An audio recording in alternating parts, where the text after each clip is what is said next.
중요한데 하지 말아야 될 것을 안 하는 것도 중요하다고 생각을 합니다. 그래서 가장 큰 거 세 가지, 하지 말아야 될 것 세 가지에서 말씀드리고 투자 목표를 설정하는 방법에서 한 말씀 한번 드려보도록 할게요. 그리고 종목 발굴. 저 같은 경우에는 다들 아시겠지만 시장 점유율 1인 업체들만 매수를 하는데 그런 기업들을 어떻게 찾아내는지, 그리고 재무제표, 보통 재무제표하면 어렵다고 생각을 해서 안 보는 경우들이 굉장히 많은데 1분 만에 아주 쉽게 재무제표를 보는 방법에 대해서 말씀드리고, 증권사 리포트를 통해서 이 기업과 업황에 대해서 심층 분석을 하는 방법, 그리고 이제 그런 기업들을 발굴해냈다면 발굴하자마자 당장에 사는 게 아니라 계속 팔로우하면서 공부를 하는 거예요. 그러다가 1년에 한두 번씩 오는 그런 박앤세일 구간에서 그 기업을 싸게 사는 겁니다. 그리고 그 박앤세일 구간에서 저는 일명 브레이크 신호라고 하는데 최적의 매수 타이밍을 찾는 방법을 한번 알아보고요. 그런 브레이크 신호가 왔었을 때 어떤 종목들을 사야 되는 것이 수익률을 좀 높일 수 있는 것인지, 그리고 비중 조절은 어떻게 하는지에 대해서, 그렇게 해서 종목을 박앤세일 구간에 매수해서 보유하다가 저는 엔벨로프라는 보조지표를 이용해서 고점에 매도하는 방법에 대해서 한번 설명을 드리고, 상황에 따라서 분할 매도, 그리고 직장인 투자자분들이나 본업이 있으신 분들은 장중에 계속 흐름을 보기가 쉽지 않기 때문에 종가에 매도하는 방법, 그렇게 설명을 한번 드려보도록 할게요. 그리고 이번에 추가된 그 하락장의 낙폭과대주 매매 방법에서 한번 설명해 볼 텐데, 낙폭과대주도 마찬가지죠. 저는 엔벨로프 보조지표를 이용해서 낙폭과대주를 종목 선정하는 방법, 그리고 기왕의 낙폭과대주지만 그 중에서 반등이 강하게 나올 종목, 그러니까 수익률을 좀 극대화시키는 종목을 찾는 방법, 그 다음에 안전성을 위해서 당연히 실적은 당연히 체크해야 되는 부분이죠. 그렇게 해서 매수를 언제 해야 되는지, 그 다음에 낙폭과대주는 사실은 이거를 그 기업에 대해서 좋게 보는 게 아니라 단기적인 기술적인 반등을 보고 들어가는 거기 때문에 목표 수익률을 산정해 놓고 들어가야 되는데, 그 목표 수익률을 산정하는 방법, 그리고 언제 매도해야 되는지, 이렇게 대해서 설명을 한번 드려보도록 하겠습니다. 먼저 강의를 하기 전에 제 투자 스토리에 대해서 먼저 말씀을 드리는 것이 이제 강의 내용을 이해하시는 데 도움이 되기 때문에 제 투자 스토리에 대해서 먼저 한번 설명을 해드려 보도록 할게요. 제가 15년 전에 삼목에스폼이라는 회사를 입사를 한과 동시에 퇴사 준비를 했습니다. 근데 저는 그 퇴사 준비를 주식이라는 거를 도구로 저는 선택을 했어요. 근데 왜 그랬냐면, 사실은 아까 근로소득에서 잠깐 말씀드렸지만 근로소득은 내 시간을 팔아서 그에 대한 대가로 월급이라는 걸 이제 받는 거잖아요. 근데 사람에 따라서 그 시간을 비싸게 파느냐 싸게 파느냐 그런 차이는 있지만, 모든 사람이 하루 24시간이라는 게 공통적으로 주어지기 때문에 잠도 자야 되고 휴식도 취해야 되고 밥도 먹어야 되잖아요. 그러니까 그 이상은 팔 수는 없다라는 거죠. 그러니까 근로소득으로만 내가 돈을 벌면 절대적으로 시간에서부터 자유로울 수는 없다. 근데 투자소득은 시간하고는 무관하게 돈을 벌어주는 형태의 소득이기 때문에 이 투자소득을 잘 만들어 놓으면 시간으로부터 자유를 느낄 수가 있다고 생각을 해서 저는 직장을 하면서 계속 주식 투자를 그때 병행을 했었습니다. 그때가 언제였냐면 2007년도에 제가 주식을 처음 시작을 했는데, 그때가 코로나 때하고 되게 비슷했어요. 코로나 때하고 주식이 굉장히 대세 상승장이었었고 버블이 많이 껴 있었어요. 다 대부분 그때도 막 주식에 열풍이 불어서, 그때는 이제 ETF나 이런 게 없었고 중국 펀드 열풍이 되게 많이 불었고 조선주가 막 20배씩 30배씩 상승했던 그런 시기였어요. 그때는 지금 전기차 관련주처럼 조선주가 주도주였었거든요. 그렇게 호황일 때 남들이 다 주식을 한다고 시작했길래 저도 이제 시작했던 것 같아요. 그런데 바로 1년 뒤에 서브프라임 모기지 사태를 이제 맞으면서 1년 동안 폭락장을 맞이했습니다. 그래서 그때 제가 이제 경험해봤던 게 뭐냐면, 제가 주식을 마지막에 산지 한 달밖에 안 됐는데 마이너스 70% 계좌 찍히더라고요. 그래서 그런 것들을 경험해보면서 여기서는 단순히 남의 얘기 듣거나 느낌대로 하면은 안 되겠다라고 생각을 해서 공부를 많이 했었어요. 그래서 책을 많이 봤었고, 아까 잠깐 말씀드렸던 그런 유료 강연장이나 이런 강연장을 많이 다녔던 것 같아요. 그렇게 4년이라는 시간을 직장 생활하면서 퇴근 후 시간, 주말 시간 거의 다 반납해가면서 그렇게 공부를 했었습니다. 그리고 그렇게 4년이 되니까 어느 정도 이렇게 뭔가가 좀 보이는 게 있긴 있더라고요. 그래서 뭐 한 달에 그때 월 1,000만 원이라는 것도 처음 뭐 벌어보기도 했지만, 지금 생각해보면 제가 잘해서, 그때는 제가 잘해서 벌었다고 생각했지만 그게 아니라 시장이 좋을 땐 벌다가 또 이렇게 아까 말씀드린 이런 하락장을 만나면 번 것도 다 토해내고 이런 것들을 9년을 대표를 했어요. 근데 저는 그 1년차 때부터 9년차 때까지 차트 맹신자였어요. 그러니까 트레이딩을 많이 했었고 그렇게 해서 거기 큰 성과를 내지 못했고 2015년부터 뭔가 패턴을 바꾸기 시작을 했습니다. 차트보다는 거시 경제라든지 시황을 읽는 연습을 많이 했었고 종목을 단기 매매가 아니라 한 종목을 사서 손절을 하지 않고 길게 좀 투자하는 식으로 투자 패턴을 바꾸기 시작을 하면서 계좌가 점점 이렇게 불어나기 시작했던 것 같아요. 그래서 2015년도부터 꾸준하게 수익이 나서 19년도에 아이가 태어나면서 저는 직장 생활하는 것도 되게 감사하고 좋아했지만 은퇴해서 지금 전업 투자 3년째 하고 있습니다. 그래서 아까도 잠깐 뭐 채팅에서 얘기를 많이 말씀을 드렸지만은 전업 투자자가 되고 싶으신 분들이 만약에 계시다면 아까 상당 부분 계신 걸로 보였는데 꼭 드리고 싶은 말씀이 있어요. 대부분 호가창을 더 보거나 뭐 장중에 뭐 차트를 좀 더 보고 있으면 투자가 더 잘 될 것 같아서 잘하고 있던 본업을 덜컥 그만두고 전업 투자자 하시는 분들이 계신단 말이에요. 근데 제가 이때까지 그런 분들 많이 봤을 거 아닙니까 사실은. 근데 그렇게 잘 된 케이스 거의 못 봤어요. 네, 성공적으로 전업 투자 하시는 분들이 뭐냐면 본업에 충실히 하시고 그 나머지 시간을 주식 투자 실력을 쌓는 거예요. 그렇게 하다가 근로소득보다 2배가 많아지는 시점이 언젠가 옵니다. 그게 사람한테 빨리 오는 사람도 있었고 늦게 오는 사람도 있었고 전 늦게 왔었고 왜냐하면 차트에 맹신했었기 때문에 너무 허송세월을 많이 보냈죠. 그래서 투자 소득이 근로소득보다 2배가 많아지는 시점이 되면 그때는 내가 한 달에 벌어들인 돈에 내가 쓰는 그 시간의 효율성을 따져보게 된단 말이에요. 그러니까 직장 생활 제가 새벽 4시 반에 일어나서 회사 6시 출근하고 제일 늦게 퇴근하고 그렇게 했었는데 그 근로소득이 차지하는 비율이 점점 낮아지다 보니까 이제 그 시간을 포기를 하고 다른 거를 이제 더 사게 됐었죠. 그러니까 그럴 때까지는 본업에 충실하고 서서히 천천히 투자 실력을 쌓는 것이 성공적으로 전업 투자자가 갈 수 있는 그 루틴이다라고 생각을 합니다. 꼭 그래서 이걸 한번 꼭 전업 투자자가 되고 싶은 분들이 계시면 이런 루틴은 가는 것을 저는 추천을 해드려요.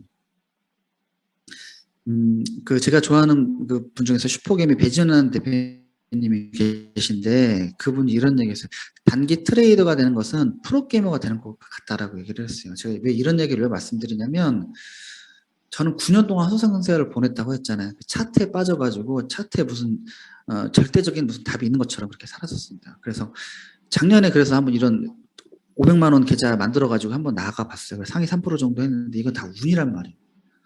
저런 것들이 매번 저런 수익률을 낼 수도 없어요. 근데 어떤 식으로 제가 단기 매매를 했었냐면 잠시만요. 잠깐만요. 자, 혹시 채팅창에다 지금 자주 끊기나요? 잠깐만요. 지금 자주 끊겨요? 아, 그래요?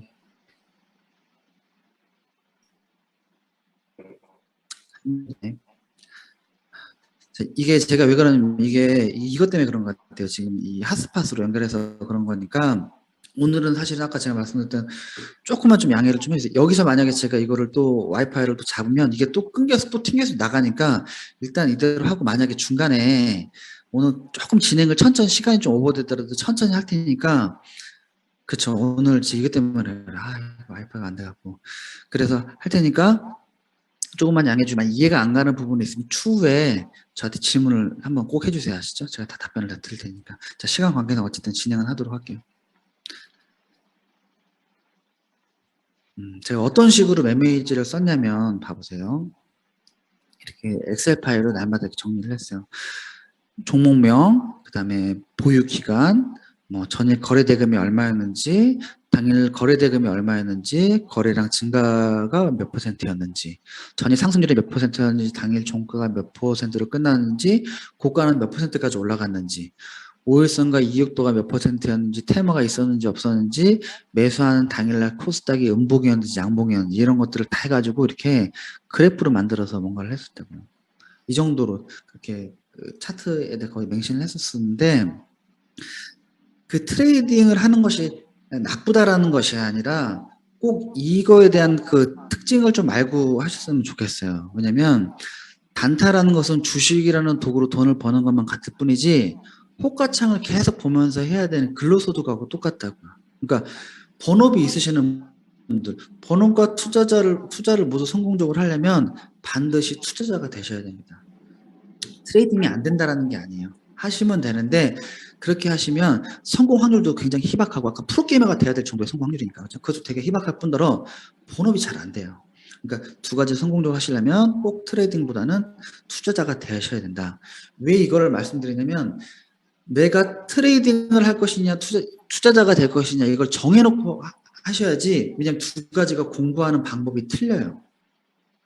그러니까 저처럼 9년 동안 시간을 허송세월을 안 보내도 된다고요. 그것만 하더라도. 그러니까 처음에 꼭 내가 트레이딩을 할 것이냐 이거 다 인정을 하고 감안하고 하실 거면 하셔도 돼요. 그런데 투자자가 되시기 저는 권해드리는 겁니다. 꼭 그거를 알고서 하셔라. 그게 좋다. 자, 아까 제가 잠깐 말씀드렸지만 저는 성공은 실수 줄이기라고 생각을 하는데 제가 이제 15년 동안 주식 투자를 하면서 수없이 많은 실수들과 시행착오들을 경험을 했었는데 오늘 이 강의 내용에서 그런 부분들을 좀 공유해 드린다고 한다면 조금 더 투자 성공한 지름길이라고 생각을 하고 저 역시도 그렇게 좀 좋은 멘토가 있었더라면 지금 살고 있는 삶을 조금 더 좀 빨리 만날 수도 있겠다는 생각을 해요. 그래서 제가 가장 크게 느끼는 주식 투자를 하면서 하지 말아야 될 세 가지를 세 개를 꼽아봤는데 거기에 대해서 한번 말씀을 드려보도록 할게요. 첫 번째가 물타기입니다. 물타기. 제가 주린이 때 했던 실수는 뭐냐면 종목을 딱 매수를 하면 손실 중인 종목이 있잖아요. 그러면 수익 중인 종목을 딱 매도를 한 다음에 손실 중인 종목에다가 물타기를 하는 거예요. 추가 매수를 하는 거죠. 소위 그 물타기라고 하잖아요. 근데 이제 그렇게 되면 어떤 실수를 하게 되냐면 봐보세요. 제가 이 사진에서 예를 한번 설명해 드릴게요. 내가 장사를 두 가지를 하는데 하나는 사진처럼 줄 서서 먹는 맛집이고 다른 하나는 파리가 날릴 정도로 장사가 안 되는 곳이란 말이에요. 그러면 내가 사장이라고 한다면 어디에다 투자를 하겠냐라는 거예요. 당연히 장사가 안 되는 곳을 정리를 하고 저렇게 줄 서서 먹는 맛집에다가 내 돈과 시간과 열정을 더 투자를 할 거잖아요. 근데 주식 투자는 거꾸로 한단 말이에요. 이게 손실을 회피하는 성향이 있기 때문에 수익 중인 종목을 매도를 하는. 근데 반대로 수익 중인 종목은 포지션을 길게 가져가서 수익률을 극대화시키는 게 맞고 손실 중인 종목은 추가 매수할 것이 아니라 투자를 지속해야 되는지 말아야 되는지 그 하락하는 이유가 뭔지에 대해서 판단을 해보는 게 중요하다는 말이에요. 근데 이게 또 어떤 또 안 좋은 케이스로 되냐면 이 물타기를 하게 되다 보면 1차 매수, 2차 매수, 3차 매수, 4차 매수 계속 하다 보면 한 종목의 비중이 커집니다. 그래서 두 번째 하지 말아야 될 것은 몰빵이에요. 몰빵. 이게 물타기의 연장선이 되는 거거든요. 그렇게 한 종목에 계속 물타기 하다 보면 한 종목의 비중이 너무 커지게 됩니다. 그러면 다른 종목에서 수익이 나더라도 그 수익이 계좌에 미치는 영향이 굉장히 미비하게 되는 거예요. 최악의 경우에는 이 몰빵한 종목이 상장 폐지되는 경우도 있어요. 제가 이 몰빵하고는 상관없지만은 그렇게 추가 매수를 계획하지 않던 대로 추가 매수를 해서 상장 폐지 당했던 그게 최근에가 2018년도에 헤드 파워웨이라는 그런 종목이 있었거든요. 그 종목이 라임 옵티머스 사태 그 비자금 관련해서 그 사태 때문에 연결된 종목인데 그 종목이 상장 폐지가 됐단 말이에요. 근데 그게 제가 비중이 크지 않아서 다행이었지만 그렇게 비중을 크게 한 다음에 상장 폐지된 사례도 얼마나 많이 저는 주변에서 많이 봤습니다. 그래서 주식 투자를 할 때는 비중 조절이 굉장히 중요하기 때문에 그렇기 때문이라도 물타기 연장선이 몰빵을 해서는 안 된다. 그리고 마지막 세 번째는 손절인데 뭐 이 전문가들 다 얘기가 다 틀리지만 누구는 손절을 잘해야 된다 뭐 이런 식으로 얘기를 하는데 트레이딩을 하실 분들이라면 당연히 손절을 하셔야죠. 그거는 맞습니다. 그런데 투자를 하실 분들이라면 제가 말씀드리는 건 손절을 너무 쉽게 생각하지 마시라는 거예요. 그 손절 몇 번 하다가 비중 큰 거 손절해서 돈 번 것 같지만 크게 손절해서 뭐 그 손절 몇 번 하면 계좌 금방 녹아내리고 대부분 손절을 언제 하시냐면 버티다 못해 이렇게 6월 달처럼 하락장 만나면 바닥에서 그냥 홧김에 팔아버린다고요. 또 그리고 손실 중인 종목 손절한 다음에 뭐를 때느냐 또 시장이 유행하는 종목을 따라가요. 그러면 어떤 현상들이 벌어지냐면 제가 했던 실수가 손절한 종목은 올라가고 팔고서 샀던 그 종목은 또 떨어져요. 이렇게 엇박자가 몇 번 타면 멘탈도 나갈 뿐더러 계좌도 녹아내립니다. 손절은 언제 하시냐면 중요한 건 손절을 정해 놓는 게 아니라 처음부터 손절을 하지 않아도 될 좋은 기업을 그 기업이 싸질 때까지 손절하지 않아도 될 충분히 싼 가격에 사는 게 중요합니다. 그러고서 보유한 다음에 시간을 투자를 하는 거예요. 그럼에도 불구하고 만약에 올해 1월 달처럼 그 현대산업개발처럼 회사 경영상에 큰 문제가 생긴다고 한다면 마이너스 50%가 됐든 70%가 됐든 30%가 됐든 그게 중요한 게 아니라 그때는 투자를 중단하셔야 되는 거고, 그런 큰 경영상의 문제가 아니라고 한다면 손절을 너무 쉽게 생각하시면 안 돼요. 저도 손절을 안 하는 방법을 안 하면서 계좌를 운영해 나가서 그때부터 돈이 벌리기 시작을 했어요. 그래서 꼭 그 부분에 대해서는 이 세 가지 물타기와 몰빵 손절은 꼭 한번 생각을 해보고, 제가 하지 말라고 말씀드린 그 이유가 있으니까 한번 그거를 생각해 보셨으면 좋겠어요.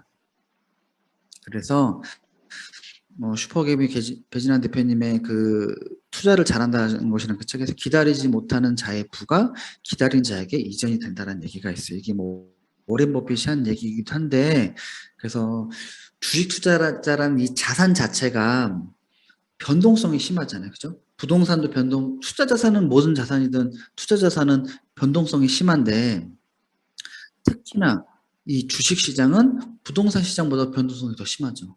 근데 가상화폐 시장은 주식보다 변동성이 더 심하죠. 그러니까 이 변동성이 심하다라는 거, 이 자산의 특성을 이해하시고 투자를 하신 게 맞고, 그걸 변동성을 잘 이용하시면 오히려 더 나한테는 그 변동성을 살리는 기회가 되는 거죠. 그래서 아까 제가 말씀드린 후반부에 말씀드리겠지만 쌀 때 사서 보유하는 거, 그런 부분들. 대부분의 사람들이 목표 설정 없이 투자를 하는 경우가 굉장히 많은데, 저는 어떻게 말씀드리냐면 목표 없이 투자에 성공하겠다는 것은 설계도 없이 집을 짓겠다는 것과 같은 이치라고 생각을 합니다. 그러니까 설계도 없이 집을 지을 수가 있나요?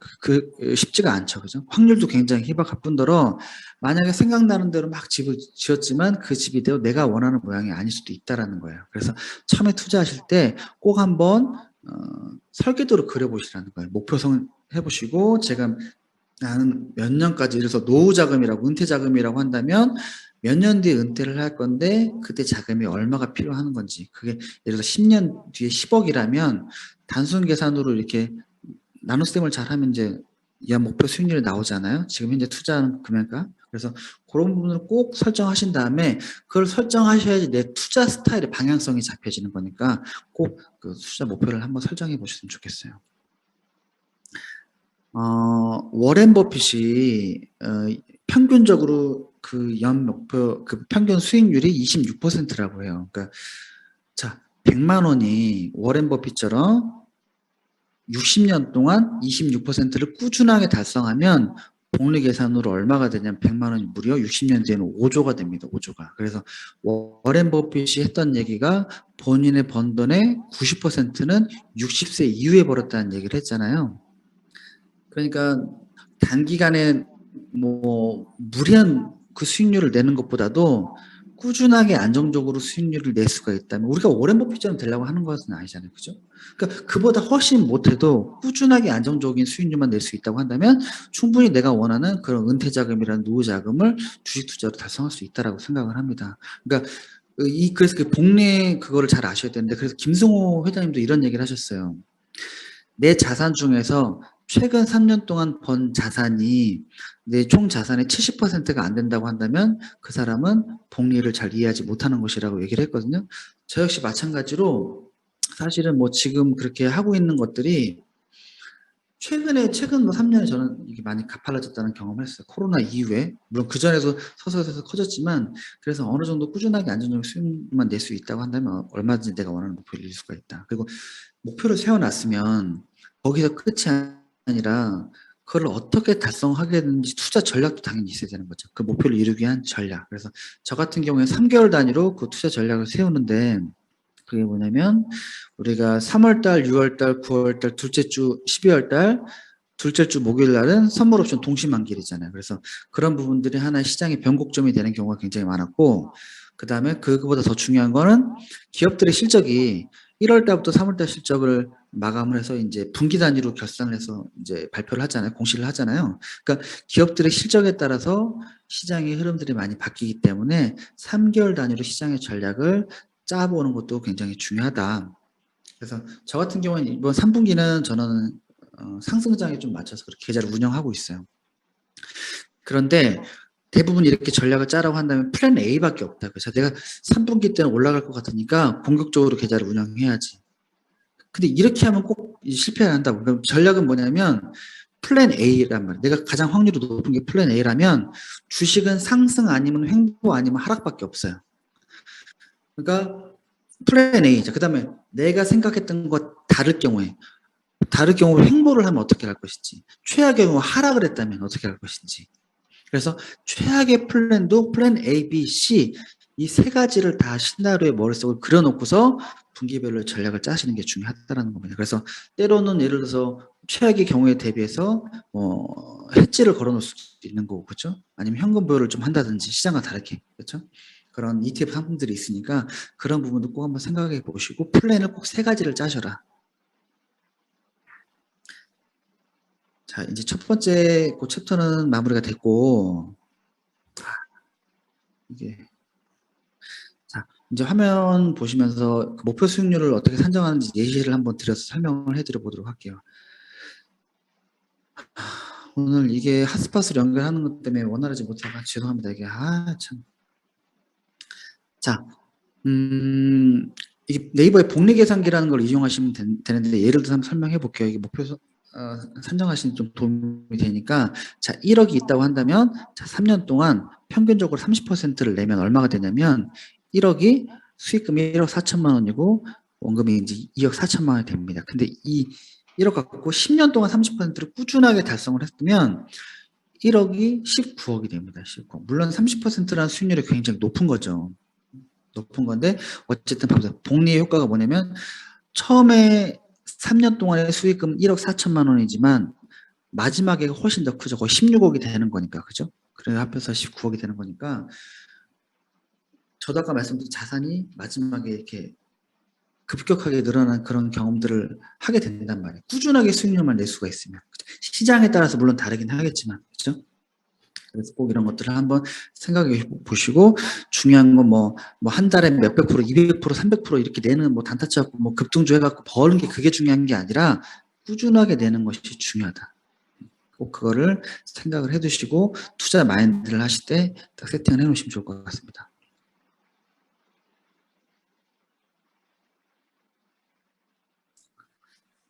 자, 두 번째 이제 종목 발굴하는 방법에 대해서 한번 설명해 드려 볼 텐데요.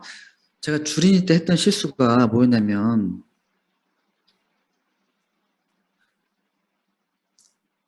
제 주변에 주식을 조금 잘한다는 사람들 얘기를 듣고서 그냥 덜컥 매수를 하거나 텔레비 증권방송들을 보아가면서 전문가가 나와서 좋은 종목들을 얘기를 해주면 그 논리가 맞다라고 생각을 하면 그냥 다음날 바로 샀던 것 같아요. 근데 왜 그때 이렇게 남의 얘기를 따라서 샀냐고 생각을 해보면 제가 그 종목을 어떻게 발굴하는지를 몰랐기 때문에 그랬던 것 같아요. 그러니까 남이 하는 얘기를 듣고 샀던 것 같아요. 근데 주식 투자를 할 때는 어떤 그 기업에 대해서 확신을 가진 상태에서 투자하느냐 그렇지 못하는 상태에서 투자하느냐가 굉장히 크거든요.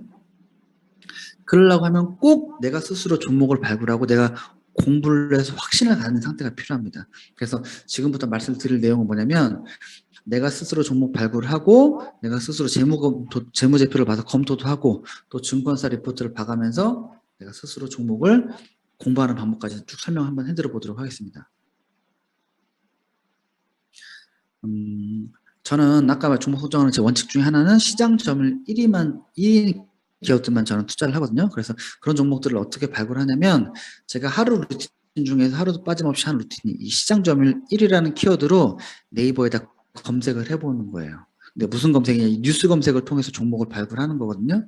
그리고 당연히 기간 설정을 1일로 하셔야겠죠. 이거 안 하면 자료가 너무 방대해지니까 종목 찾기가 굉장히 힘들고 이렇게 해서 날마다 이걸 검색을 해서 시장 점유율 발굴하는 겁니다. 그래서 뭐 때에 따라서는 뭐 하루에 뭐 두세 개 나올 때도 있고 뭐 2주 동안 안 나올 때도 있어요. 근데 그럼에도 불구하고 그걸 계속 해내가는 거예요. 그래서 감지bil봉에 넣어놓고서 계속 그런 것들을 뉴스를 계속 팔로우하고 증권사 리포트가 있다고 한다면 거기 받아보면서 계속 그걸 읽는 공부를 해 나가는 겁니다. 그렇게 하면서 자연스럽게 이 종목과 기업에 대해서 확신을 갖는 거죠. 자, 그렇게 해서 일단 종목 발굴을 뉴스 검색을 통해서 발굴했다고 한다면 첫 번째 위험 요소를 실수를 줄여야 될 위험 요소를 제거할 게 뭐냐면 바닥에서부터 10배 이상 상승한 종목은 제외를 하는 거예요.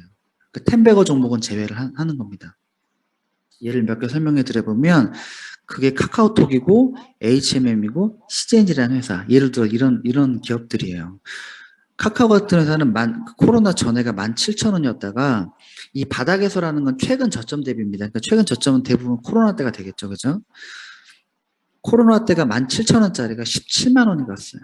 10배가 상승했습니다. HMM은 2,000원짜리가 5만 원이 갔어요. 25배가 상승했어요. CJN이라는 회사는 7,000원짜리가 16만 원이 갔습니다. 이것도 20배 넘게 상승을 했어요. 왜 이런 것들을 제외를 해서 리스크를 줄여야 되냐면 봐보세요.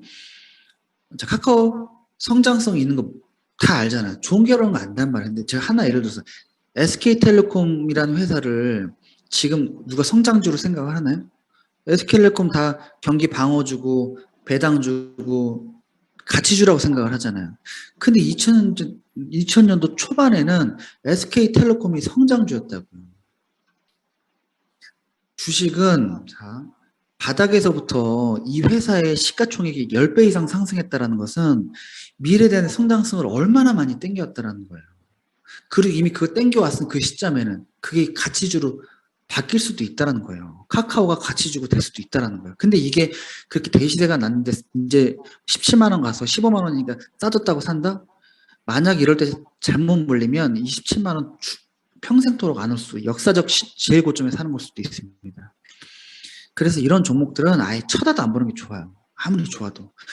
저렇게 앞으로 텐베거가 날 종목을 찾는 게 중요하지 텐베거 시세를 다 낸 다음에 빠지는 종목을 절대 사면 안 된다는 거예요. 그래서 그런 종목들은 잘못 물리면 다시는 내 매수 가격이 올지 않을 수도 있기 때문에 절대 하지 말자. 그래서 이런 것들은 아무리 시장 점유율 1위고 성장성이 좋아도 간신 종목에 다시 삭제를 해버리는 겁니다. 그러니까 그럼 시장 점유율 1위 업체는 왜 제가 그 투자를 하는 이유가 뭐냐면 첫 번째는 시장의 가격을 주도하기 때문이에요. 이게 무슨 삼성전자도 마찬가지고 삼성전자는 우리 반도체 시장에서 점유율 1위 업체고 그죠?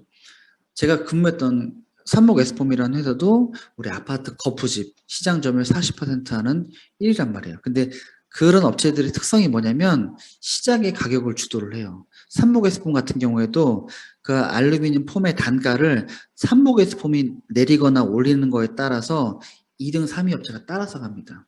그래서 이 1등 업체들은 시장의 가격을 주도를 하고 불황일 때 치킨 게임을 한단 말이에요. 그래서 시장의 가격을 주도한다는 것이 굉장히 큰 장점이기 때문에 첫 번째 그거고 어떤 아이템이건 그 어떤 제품이건 그 부분에서 경쟁이 치열할 텐데 그럼에도 불구하고 시장 점유율 1위를 했다라는 것은 일단은 경영 능력이 우수하다는 것을 그것만으로 우리는 인정할 수 있는 거잖아요. 그죠? 그리고 모든 업황은 불황과 호황 사이클을 항상 반복을 합니다. 제가 근무했던 삼목 에스폰 같은 경우에도 2011년도 이후부터 계속 이제 호황 사이클을 맞았다가 호황일 때는 어떻게 했냐면 업체들마다 일이 넘쳐나니까 어떻게 해요? 공장을 증설을 해요. 캐파를 늘린단 말이에요. 그러다가 한 2년 뒤에 이게 너무 과열이 되면 어떤 현상이 되냐 그러면 이 업황이 꼬꾸라지면 이제 그다음부터는 증설하는데 일감이 없으니까 단가를 떨어뜨립니다. 그럼 어떤 현상이 되냐? 그게 몇 년 또 지속이 되면 저기 하위 업체들은 예를 들어서 저기 거푸집 시장은 3위였던 업체가 부도가 났어요. 2020년도에. 그러면서 다시 호황이 되면서 3위였던 업체가 부도가 났고 다 공장을 이제 증설을 했던 것을 다 인원을 감축시킨단 말이에요. 캐파를 또 줄인단 말이에요. 그러다 호황이 되면 또 단가가 또 올라가고 이런 사이클을 다 반복하는데 시장 점유율 1위 업체들은 막대한 자본력과 기술력을 바탕으로 이런 사이클을 반복할수록 훨씬 더 커져요. 그래서 삼목에서폼이 그 3위였던 업체를 인수를 하려고 했어요, 사실은. 그럼 시장에서 점점 더 커집니다. 그러니까 딴 건 다 몰라고 시장 점유율 1위 업체만 내가 투자를 하더라도 사실은 투자 성공 확률이 굉장히 높아지는 거예요. 이것만 보더라도. 물론 그 디테일하게 앞으로 더 이제 또 봐야 될 부분들이 많지만, 그래서 제가 시장 점유율 1위는 없지만 주로 투자를 하는 이유가 바로 이런 것들이 있습니다. 자, 그렇게 내가 시장 점유율 1위 업체를 발굴을 해냈다면 뭘 하셔야 되냐면 재무제표를 통해서 그 기업의 재무 건전성을 파악하는 것이 굉장히 중요합니다. 그래서 근데 이제 제가 주진이 때는 저는 차트에 맹신을 했었기 때문에 재무제표를 안 봤어요. 근데 왜 그렇게 안 봤냐고 생각을 해보면 어렵다고 생각을 했어요. 그냥 숫자도 뭐 굉장히 복잡하고 뭐 단어들도 굉장히 어려운 내용이 생소한 내용이라서 어렵다고 생각했는데, 지금부터 제가 말씀드리는 거는 1분 만에 아주 쉽게 누구나 재무제표를 볼 수 있는 거기 때문에 그 부분에서 말씀드릴게요. 물론 1분 만에 그 회사의 재무제표를 어떻게 다 알겠습니까? 그럼 거꾸로 재무제표에서 제일 잘한 직업이 회계사들인데 회계사들이 주식을 제일 잘하냐? 그렇지도 않단 말이에요. 왜 그러냐면 주식 시장은 사람들의 심리를 반영하는 거기 때문에 미래에 대한 거를 선반영하게 되죠. 근데 재무제표는 어떻죠? 1월 달부터 3월 달 실적을 5월 달에 뒤늦게 공시한단 말이에요. 그럼 실제로 주가는 선반영이 되는데 6개월 정도 선반영이 되잖아요. 실물 경기보다. 그런데 재무제표는 5월 달에 받아본단 말이에요. 1분기 실적을. 그러면 1년 정도 괴류가 있을 수도 있다. 그러니까 차트에 맹신하는 것도 좋진 않지만 너무 재무제표에 맹신해서 수학 공식처럼 멀티플을 계산해서 구하는 것도 뭐 그것도 중요하지만 저는 그렇게는 하진 않아요. 다 여러 가지를 보고 그럼에도 불구하고 최소한의 것들, 어려운 게 아니니까 이것만큼 보자라는 겁니다. 자, 그게 뭐냐면 부채 비율하고 영업이익하고 배당률이에요. 자, 시장 점유율 1위 업체를 발굴해 놓은 다음에 재무제표에 들어가서 부채 비율이 200% 이상인 기업들은 또 제외를 하는 거예요.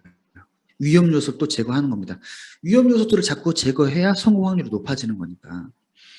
200% 이상 높아지면 유상증자나 이런 감자나 이런 증자 리스크들이 있어요. 그래서 그런 것들을 줄이려면 무조건 부채 비율 200% 미만인 기업들만 하자. 그리고 영업이익 적자도 무조건 제외. 돈 잘 버는 회사들 많이 있습니다. 수도 없이 많아요. 굳이 거기다가 대고 영업이익 적자 내고 있는 그런 기업들을 내 돈을 거기에 투자할 수 필요가 없다라는 거예요. 그리고 배당을 주는지 안 주는지. 배당은 안 줘도 괜찮아요. 안 줘도 매수 대상에는 해당이 돼요. 근데 배당을 주는 회사들은 어쨌든 첫 번째 돈을 벌고 남는 게 있으니까 배당을 주겠죠. 그리고 배당을 돈 벌어도 안 주는 회사도 있어요. 근데 주는 거는 뭐냐? 주주 친화적으로 기업을 경영한다. 그렇게 할 수가 있는 겁니다. 그래서 몇 가지 예를 들어서 한번 설명해 드려 보도록 할게요. 자, 이게 STX가 제가 처음에 주식했었을 때 지금 뭐 에코프로비움 같은 그런 회사였었어요. 2007년도에 굉장히 핫했던 종목인데 물론 지금은 이 회사 굉장히 법정 관리 들어가고 굉장히 안 좋았죠. 그렇죠? 한번 봐볼게요. 2018년도 영업이익이 마이너스 148억, 19년도 28억, 20년도 5억 적자. 그죠? 부채 비율도 760%, 890%, 650% 굉장히 높은 거예요. 그죠? 이 정도면. 배당금 당연히 없죠. 버는 게 없는데 배당금 못 주죠. 그러니까 주가가 이게 감자를 엄청 많이 해가지고 7천만 원짜리가 지금 얼마인지 모르겠는데 10,000원 이하예요. 그래서 이런 기업들은 이것만 보더라도 재무 건전성이 형편이 없구나 충분히 알 수가 있기 때문에 무조건 제외를 하는 겁니다. 두 번째, 뭐 CJCGV라는 회사 코로나 때문에 사실은 뭐 안 좋아지긴 했지만 그래도 한번 봐볼게요. 2018년도 영업이익 777억, 19년도에 1,200억 괜찮았어요. 근데 코로나 때 마이너스 4천억, 작년에도 마이너스 한 700억. 부채 비율 300%였다가 무려 1,400%까지 올라갑니다. 배당도 주다가 당연히 적자가 나니까 당연히 배당 못 주죠. 주가 봐보세요. 이게 2016년도에 13만 원 찍고서 지속적으로 이렇게 하락하죠. 반토막도 아니고 반에 반토막도 이런 케이스들 너무 많단 말이에요. 그러니까 이런 것만 딱 보더라도 이런 기업은 아예 애시당초 보지도 말자. 이런 종목에서 수익률을 내려고 생각하지도 마는 거예요. 그러면 반대로 우리가 알고 있는 그 우량한 기업들은 저 부채 비율, 영업이익, 배당을 어떻게 하는지 한번 봐보시죠. 그러니까 삼성전자 제일 우량하다고 생각을 하잖아요. 18년도에 영업이익이 58조예요. 19년도에는 27조, 20년도에 36조, 48조. 그죠? 부채 비율 30%대예요. 아까 막 700%, 800%, 1,400%까지 가는데 이렇게 큰 회사가 30%대란 말이에요. 부채가 거의 없이 경영하는 거죠. 그죠? 배당금도 1,400원, 1,400원, 2,900원, 1,700원. 돈을 버는 대로 또 주주들 배당도 늘려주고 삼성전자 같은 건 배당도 분기 배당을 줘요. 분기마다 배당금을 꽂히는 건 굉장히 좋죠. NC소프트도 마찬가지입니다. 18년도 6천억, 4천억, 8천억, 9천억 또 굉장히 잘 벌잖아요. 부채 비율도 20%대입니다. 굉장히 우량하죠. 그렇죠? 배당금도 6천원, 5천원, 8천원, 9천원. 이 재무제표만 이것만 딱 보더라도 너무 다르잖아. 앞에 거 두 가지하고 이 뒤에 거 두 가지하고. 한 가지만 좀 몇 가지 예를 더 설명드릴게요. CJN이라는 회사인데 봐보세요. 제가 아까 주식은 실물 경기보다 6개월 정도 선반영한다고 했고 재무제표는 1월달 3월달 실적을 5월달에 우리가 받아보는 거 뒤늦게 받아보는 거잖아요. 그 사례를 한번 예를 들어 설명해 볼게요. CJN이라는 회사가 우리 코로나 때 진단키트 때문에 굉장히 급등했던 주식이잖아요. 2018년도에 100억 벌었어요. 19년도에는 2배가 늘었어요. 이미 2배가 늘 정도로 성장하고 있는 기업이었어요. 근데 코로나 때 무려 6,700억, 30배가 늘어났습니다. 2021년도도 6,700억. 부채 비율 20%. 물론 70% 증가하긴 했지만 그래도 100% 미만이에요. 굉장히 적은 거예요. 배당도 안 주다가 영업이익이 많이 나니까 배당도 주기 시작을 해요. 이것만 봐도 굉장히 좋은 회사죠. 그런데 이미 이렇게 영업이익이 급증했던 이 시기에는 주가는 이거를 실적을 미래 성장성을 땡겨온다고요. 미리 급등했을 확률이 높다고요. 그러니까 너무 재표를 맹신하는 것도 좋지는 않다. 그렇죠? 그런 것들을 미리 알 수가 있다면 좋겠죠. 그걸 미리 알려면 어떻게 해야 되죠? 저런 것들을 받아보기 전에 우리가 뭐 미리 공부를 해놔야죠. 좋아질 것 같은 회사들을. 저렇게 올라가기 전에. 그죠? 어쨌든 재무제표는 좀 후행성 지표라는 것을 좀 인지를 하고 보시는 것이 좋다.